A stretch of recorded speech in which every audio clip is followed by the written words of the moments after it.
Right now, President Trump signs an executive order on proving citizenship to vote, what you would need, and the legal hurdles the order is facing. Plus, new details about what the defense secretary disclosed in a group chat over a messaging app about a U.S. military strike. A look at the latest fallout and reaction from the White House to Capitol Hill. This is News 3 Now at noon. Thanks for joining us. I'm Elila Liberté. Josh has the week off. We begin with an executive order from President Donald Trump that would boost proof of citizenship requirements for voting in federal elections. The order faces legal hurdles, including a Supreme Court ruling that a generic voter registration form is sufficient. The form does not require citizenship documents. Plus, state and local officials run elections, not the federal government. Trump's order tries to overcome that by using funding threats as leverage. If you had to prove your citizenship to vote, here's what you would have to do. You could show your passport, military ID card, or a qualifying state or federal photo ID. Otherwise, you need proof that complies with the Real ID Act of 2005. You could use your birth certificate if it meets certain requirements. Other options include certifications of naturalization or citizenship, or a consular report indicating you were born abroad. Well, State Supreme Court candidate Susan Crawford appealed on CNN ahead of next week's election. It comes as she gained the endorsement of former President Barack Obama. That's as her opponent, Brad Schimmel, has the endorsement of President Donald Trump. Crawford spoke about how she thinks democracy is at stake in this election. He also said that he believes that Donald Trump was screwed over by the Wisconsin Supreme Court in 2020 when that court, which had a conservative majority at that time, failed to throw out the election results in Wisconsin. She adds that a woman's right to choose is at stake as well. Meanwhile, Schimmel also hit the airwaves. He talked about why he entered the race, saying in part, "My opponent is their hand-picked choice to select a liberal who's retiring." But she's gone as far as to go on the campaign trail and promise liberal national donors that if she gets elected, she will take out 2 Republican congressional seats and turn those into Democrat congressional seats. And the fallout continues after President Trump's national security team's discussion of a military operation over a non-government approved messaging app. The Atlantic published new details from the text received by the magazine's editor-in-chief, who was mistakenly added to the group chat. Natalie Brand has the latest from Washington. There were no sources, methods, locations, or war plans that were shared. Members of President Trump's national security team returned to Capitol Hill Wednesday, where Democratic lawmakers are calling for accountability as new details emerge about the group chat they were a part of discussing a U.S. strike on Houthi rebels. Everyone here knows that the Russians or the Chinese could have gotten all of that information, and they could have passed it on to the Houthis, who easily could have repositioned weapons and altered their plans to knock down planes or sink ships. The Atlantic originally reported their editor-in-chief was inadvertently included in the group chat on Signal, an encrypted but non-government approved messaging app. This morning, The Atlantic published a follow-up showing messages from Defense Secretary Pete Hegseth sent shortly before the strike included the operational timeline and type of aircraft that would be used. The magazine says it chose to reveal more details as the president and top administration officials insist classified information was not shared. It wasn't classified information. Nobody's texting more plans. There should be an investigation. CBS News national security contributor Sam Vinograt says typically operational plans about upcoming strikes are always classified. If it's exploited by a foreign adversary or by a bad actor, that could put U.S. service members in harm's way, and also just gives insights into how the U.S. government is thinking about conducting military operations. The White House press secretary responded to the New Atlantic article, contending the magazine has conceded these were not war plans, and she called the story a hoax. Natalie Brand, CBS News, the White House. Temperatures heading back into the 50s for the remainder of the week. Jacob, first warned meteorologist Jacob Madison has a look at your forecast. Looks pretty nice out there, Jacob. Yeah, very similar to this time yesterday. Really, the only problem out here is it's a little too bright, but I shouldn't complain too much about that as the temperatures and conditions very nice. I believe it was 46 exactly during the noon show yesterday, and like yesterday, it feels a lot warmer with the sun shining and the very little wind. 40s and lower 50s for much of southern Wisconsin. And like I mentioned, very little wind. Madison and Dane County pretty much seeing calm winds at this hour. Taking a look at the current radar, we are also dry, pretty dry for surrounding areas as well, although we are expecting some showers later tonight into tomorrow morning. Until then, though, it is going to remain very nice throughout the afternoon. We'll continue to see partly to mostly sunny skies, highs in the middle to lower 50s. And as we take a look at the overnight forecast, it's going to be a mild night due to the increase in cloud cover that's expected and the chance of rain later in the night. So looking at future track over the next couple of hours, the clouds will really increase around 5 to 7 p.m. And then later in the night, possibly as early as 9 p.m., we'll see some light showers move through. Could see some pockets of moderate to maybe even heavy rainfall, especially towards those Thursday morning hours. But notice they're going to clear out pretty quickly for the afternoon. We still might see mostly cloudy skies, but that rain mostly going to occur during the morning. But we're going to see much more rain by the time we get to the weekend. I'll talk more in detail about that coming up a little bit later. Awesome. Thank you, Jacob. Construction is underway on Sain Road in Fitchburg. It's a place that's seen community concern because of a pedestrian death. The construction includes upgraded pedestrian crosswalks, improved bike lanes, and traffic signals at certain intersections. Phase 2 and 3 of the project are already underway. This includes South Sain Road, where a car struck a local educator in recent years. That pedestrian death really highlighted how many people actually cross Sain Road at that point. There's a lot of apartments on the east side of the road, and there's a park and nice walking trails on the west side, so a lot of people cross there, especially with dogs. City officials say residents' input on safety played a large part in plans for construction. Work is scheduled to be completed in late August. And happening now in the 608, vote for a local veteran that you think is deserving of the Spirit of Service Award. Our partners at Vortex narrowed down the more than 200 nominations to these final 5. Voting is now open on channel3000.com through March 30th. You can just look for their stories on our news app or channel3000.com. A winner will be announced on April 2nd. That person takes home a $5,000 prize presented by Vortex. And coming up next, video game store GameStop is getting into cryptocurrency, plus why Coca-Cola is recalling hundreds of soda cans distributed to Wisconsin.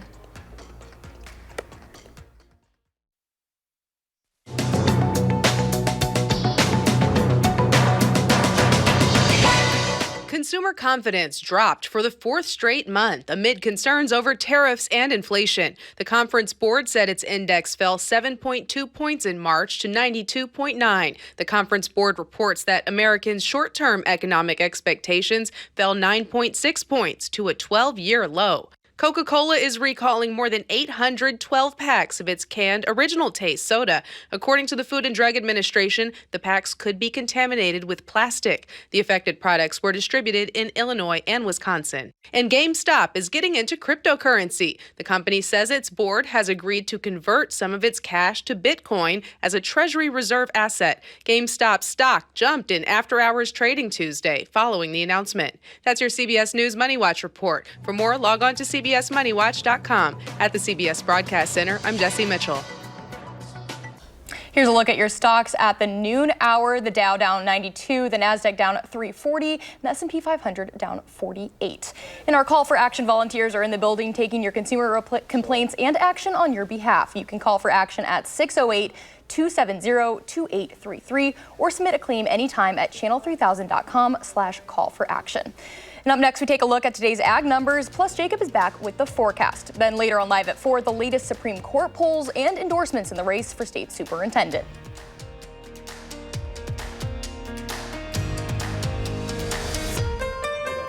It is. Welcome back. Pam is out of the radio barn today, so here are your farm numbers.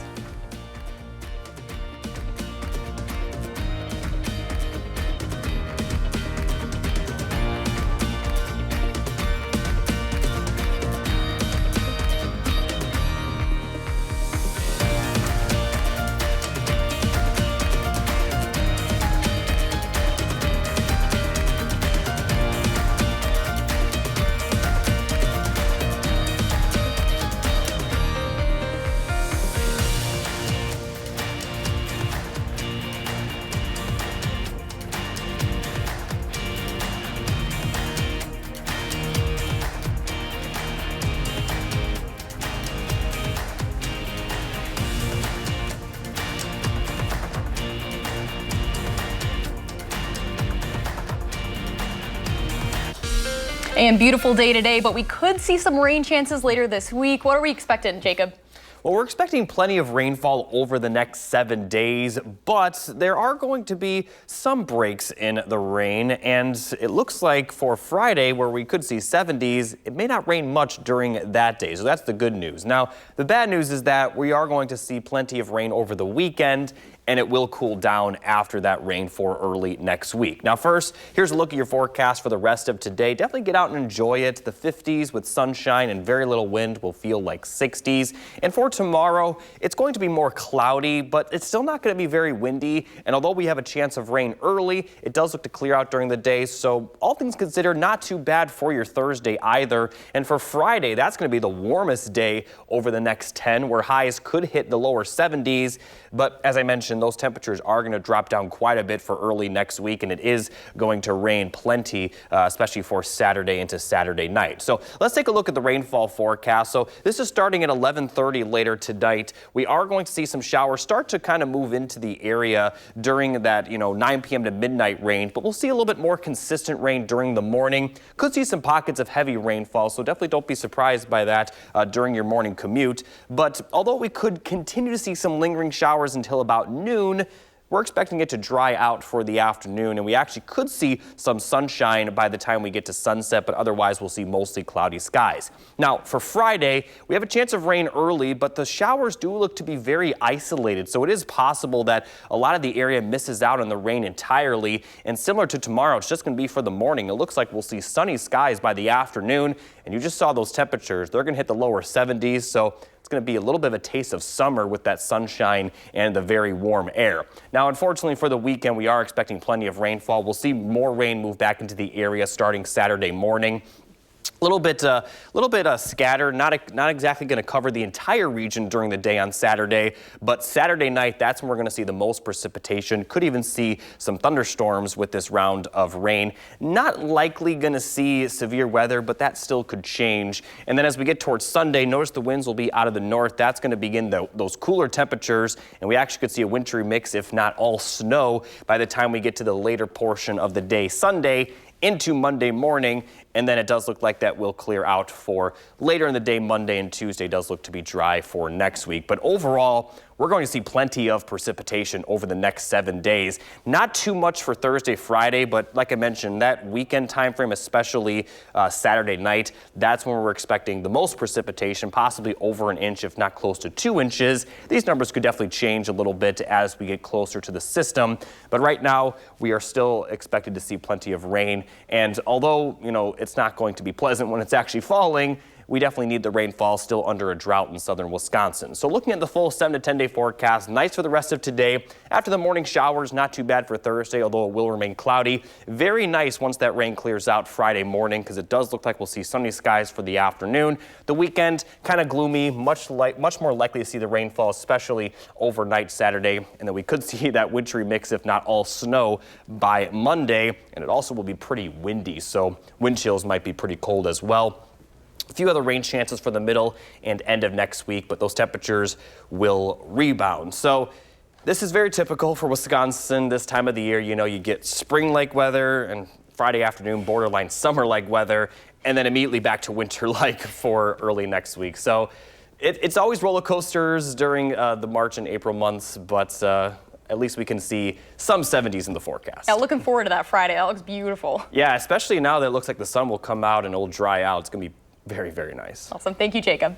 Well, up next, let's see what Howard's working on in the Mr. Food Test Kitchen. Whether you've been to Philadelphia or not, there's a good chance that you've probably had, or at least heard of, a Philly cheesesteak. There's something about the combo of the sliced beef and the cheese sauce on a hearty roll that makes it so popular. And that's the inspiration for the casserole that we're whipping up today.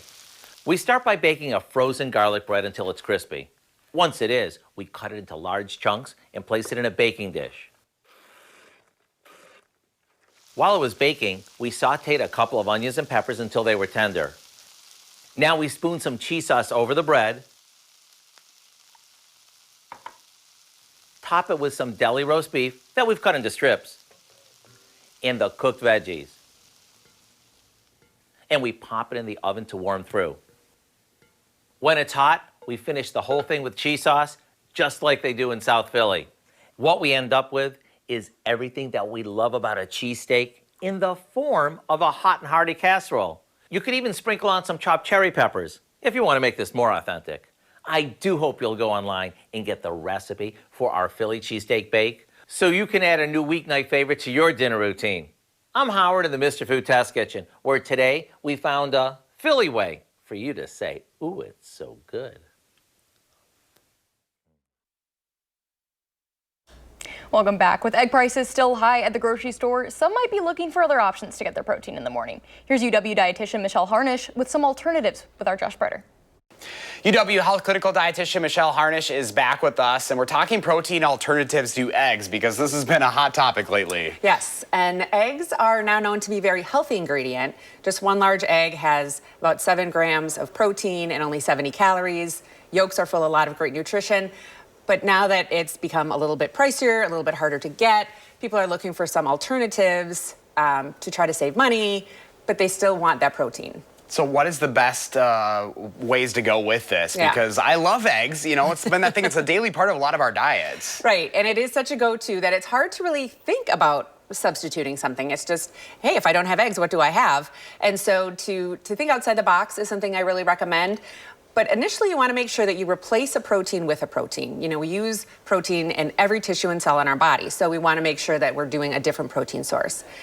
Eggs are commonly for breakfast, and so I really try to encourage people to think outside that breakfast box that sometimes we put ourselves in. We think there's breakfast foods, and then there's foods for the other hours of the day. So definitely going ahead and having a piece of cheese with some ham wrapped around it instead of your eggs. You know, and those whole foods are also super important to look into as well. Yes, and so you definitely, when you're looking at different protein sources, they can be from dairy, so cottage cheese, Greek yogurt especially, and other kinds of cheeses have a lot of protein. A lot of plant-based foods also still have a lot of protein.